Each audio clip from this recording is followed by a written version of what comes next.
নন্দীগ্রামে ভোট মানেই শেখ সুফিয়ান, বাম আমল হোক বা তৃণমূলের জামানা, বরাবরই কিন্তু নন্দীগ্রামে ভোট আসলেই কার্যত শেখ সুফিয়ানের নাম উঠে আসে। কারণ তিনি দেখা গেছে বরাবরই একেবারে তৃণমূলের আমলেও যেভাবে কাজ করেছেন, বাম আমলেও সেখান থেকে তিনি তৃণমূলকে এই জায়গাতে একটা প্রতিষ্ঠিত করেছেন। আজকে দেখা যাচ্ছে নন্দীগ্রামে ভোট, অথচ শেখ সুফিয়ান বাড়িতে বসে আছেন। ভয় পাচ্ছেন নাকি? বাড়িতে বসে রিমোট কন্ট্রোল করছে। আচ্ছা, এবারে শুভেন্দু অধিকারী হুঙ্কার দিয়ে বলছে না, সুফিয়ান সাহেবকে বোতলবন্দি করে দিয়েছে। আমি জানি ও শুভেন্দু অধিকারী হেরে যাবে বলে আমাদের নামে মিথ্যা মামলা, মিথ্যা কেস করেছে। নির্বাচন কমিশনার তো বিজেপির তোতাপাখি, স্বাভাবিকভাবে বিজেপির অঙ্গুলি হরলে চলছে। আমাদের ন্যায়কে অন্যায় করছে, অন্যায়কে ন্যায় করছে। আমরা কেস নিয়ে গেলে বলে নেবো না, আর বিজেপি কোনো ঘটনাই ঘটেনি, গিয়ে আমাদের বিরুদ্ধে নন বেলেবল সেকশন চাপিয়ে দিয়ে বলছে ওদেরকে অ্যারেস্ট করে। এইসব দরবার করছে শুধু ভোটে জিতার জন্য। একটা কথা বলি, সারা বছর মাঠে খেলবো না, প্র্যাকটিস করবো না, গিয়ে বলবো সালা আমি গোল দিয়ে বড় প্লেয়ার হবো, তা হবে না। তুমি 5 বছরে ভোটে জিতলে 1 টাকার উন্নয়ন করনি, বরং তুমি বলেছ উন্নয়ন বন্ধ করো, বাংলা আবাস যোজনার টাকা বন্ধ। তুমি তোমার কেন্দ্র সরকারের বাবা, তোমার যে বাবা নরেন্দ্র মোদীকে বলে দিলে 100 দিনের টাকা বন্ধ। তোমার বাবাকে বললে সড়ক যোজনার টাকা বন্ধ, তোমার বাবাকে বললে। তুমি তো 1 টাকার উন্নয়নের কথা বিরোধী দলনেতা হিসাবে তো বলনি, তাহলে তোমার মানুষ ভোট দেবে কেন? তুমি গত 21 সালে তুমি বলেছিলে প্রত্যেকটা বেকারকে চাকরি দেবো, অ্যাডমিট মার্কশিট সার্টিফিকেট নিয়েছিলে, আজও পর্যন্ত একটা বেকারকে চাকরি দিতে পারো না। কি বলছো শুধু হিন্দু আর হিন্দু?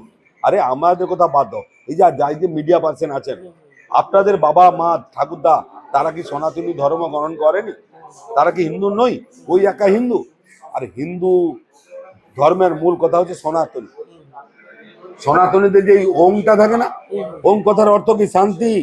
নিজের ধর্মের প্রতি আনুগত্য হও, অন্য ধর্মের প্রতি শ্রদ্ধাশীল হও। আর তুমি অন্য ধর্মের লাথি মারছো, জিহাদি, বাংলাদেশি, পাকিস্তানি খালা ফুপু বলছো কাকে? মমতা ব্যানার্জি, সে একজন সনাতনী মহিলা। আজকে পবিত্র কর সনাতনী ভাই, এরা কারা? সবাই সনাতনী। মানুষ এখন ওর ওই গল্প গুজব শুনছে না, দিদির উন্নয়নকে পাথেয় করে মানুষ তৃণমূলে ভোট দিচ্ছে। লক্ষ্মীর ভান্ডারের ভোট হচ্ছে, বার্ধক্য ভাতা, বিধবা ভাতার ভোট হচ্ছে, কন্যাশ্রী ভোট হচ্ছে, রূপশ্রীর ভোট হচ্ছে, সবুজ সাথীর ভোট হচ্ছে, খাদ্য সাথীর ভোট হচ্ছে এবং স্বাস্থ্য সাথীর ভোট হচ্ছে। ভোট তৃণমূলে দিবে, 30,000 ভোটে জিতবে। শুভেন্দু অধিকারীকে 30,000 ভোটে পরাজিত করব, বঙ্গোপসাগরে ভেসে দেবো। শুভেন্দু বলছে শিক্ষিত মুসলিমরাও নাকি তাকে ভোট দিচ্ছে। আমি একটা কথা বলি, তুমি মুসলিমকে যখন জিহাদি, পাকিস্তানি, বাংলাদেশি বলো, তখন শিক্ষিত লোকের গায়ে কি এই জিহাদি, পাকিস্তানি, বাংলাদেশি লাগে না? মূর্খ। শুধু সত্যি কথা বলি, ও 3 বাটি মুসলমান বাড়িতে আগে খেত, আপনারা তো প্রমাণ পেয়েছেন। এখন মুসলিম বাড়িতে যাওয়ার চেষ্টা করছে, যদি গিয়ে 1 বাটি নয় 2 বাটি বা 3 বাটি খাওয়া যায়। তাই আমরা মুসলিমরা বলেছি ভাই, এখন মাংসের কিলো 350 টাকা। ভাই তোমাকে আর তোমার তো 3 বাটি ছাড়া পোষায় না, তোমাকে আর খাওয়ানো যাবে না ভাই। তুমি আমাদের সঙ্গে মিলার চেষ্টা করো না, তুমি তোমার মতো থাকো। আপনারা যেটা বরাবরই অভিযোগ করেন যে নির্বাচন কমিশন কার্যত বিজেপির হয়ে কাজ করছে, আজকে আমরা যে ছবি দেখলাম নির্বাচন কমিশনের গাড়িতে বিজেপি নেতা যাচ্ছে 100 বার। তাহলে প্রমাণটা আপনারা মিডিয়ারাই তো ধরলেন যে বিজেপির নেতাদের বা বিজেপির কথায় নির্বাচন কমিশনার চলে। নির্বাচন কমিশনার হচ্ছে বিজেপির তোতা পাখি। তাই তার অধীনে অবজারভার থেকে পুলিশ, যারা সিআরপিএফ, তারা বিজেপির কথাই চলছে। তাই বিজেপির নেতা সিআরপিএফের গাড়িতে আছে, মিডিয়া ধরছে। এটাই তো রাজ্যের মানুষকে দেখতে বলবো যে এরা কোন পুলিশ, কোন নির্বাচন কমিশনার। ভাবার জন্য আমি অনুরোধ করব, দেখুন এর বিধ ব্যবস্থা জনগণ ব্যালটের মাধ্যমে দেবে। ধন্যবাদ।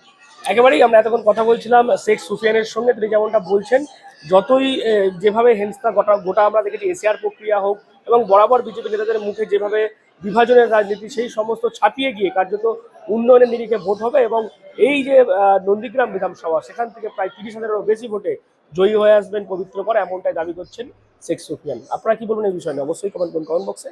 এরকম আরও খবর পেতে নজর রাখুন ডিএন বাংলা। ডিএন বাংলা সবার মনে, সবার